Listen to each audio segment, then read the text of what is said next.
টি-20 বিশ্বকাপ জেতার পর আইসিসির সংক্ষিপ্ততম এই ফরম্যাটকে বিদায় জানিয়েছেন বিরাট কোহলি। তবে বিরাটের হঠাৎ বিদায়কে যেন কোনোভাবেই মানতে পারছে না বিরাট ভক্তরা। আর তাই তো তার সমর্থকেরা এখনও মুখিয়ে আছে ম্যান ইন ব্লু জার্সিতে তাকে আরেকবার খেলতে দেখার। এদিকে বিশ্বকাপ উন্মাদনার রেশ কাটতে না কাটতেই আলোচনা শুরু হয়েছে চ্যাম্পিয়ন্স ট্রফি ঘিরে। আগামী বছরের শুরুতে মাঠে গড়ানোর কথা রয়েছে আইসিসির এই মেগা ইভেন্টের।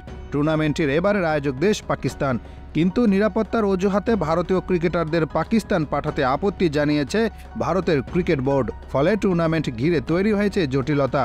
ভারত সরকারের অনুমোদন না থাকায় 2013 সালের পর পাকিস্তানের সঙ্গে কোনো দ্বিপাক্ষীয় সিরিজ খেলেনি ভারত। পাকিস্তানে খেলতে যাওয়া তো দূরের কথা, এই সময়ের মধ্যে দুই দল মুখোমুখি হয়েছে শুধুমাত্র আইসিসি ও এসিসির ইভেন্টে, তাও আবার নিরপেক্ষ কোনো ভেন্যুতে। তাই ব্যাট হাতে সারা দুনিয়া জয় করলেও পাকিস্তানের মাটিতে এখনও খেলা হয়নি বিরাট কোহলির, আর সেরকম কোনো সম্ভাবনা নেই বললেই চলে। দীর্ঘ কয়েক বছর পর পাকিস্তানের মাটিতে অনুষ্ঠিত হতে চলেছে আইসিসির কোনো শিরোপার লড়াই।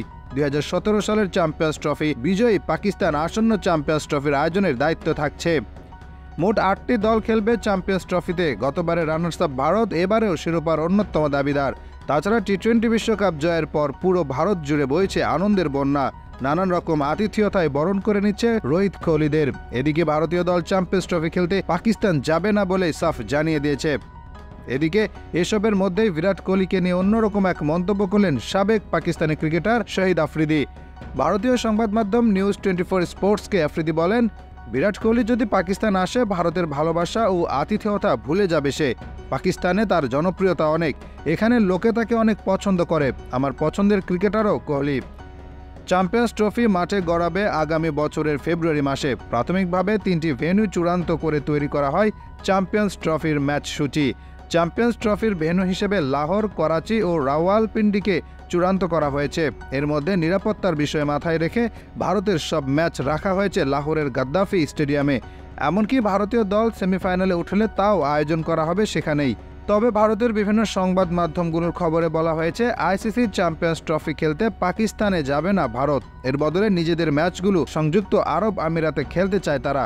ক্রিকেটের নিয়ন্ত্রক সংস্থা আইসিসির কাছে এমন দাবি জানাতে যাচ্ছে ভারতের ক্রিকেট বোর্ড বিসিসিআই। আফ্রিদি ক্রিকেটকে রাজনীতির বাইরে রাখার অনুরোধ করেছেন। তিনি বলেন, ভারতীয় দলকে স্বাগত জানাই। পাকিস্তানের হয়ে যখন ভারত সফরে যেতাম তখন আমরা অনেক সম্মান ও ভালোবাসা পেয়েছি। ভারত যখন 2005-06 মৌসুমে এখানে সফরে এসেছিল তারাও অনেক ভালোবাসা ও সম্মান পেয়েছিল। তারা সফরটি ও আতিথেয়তা উপভোগ করেছিল।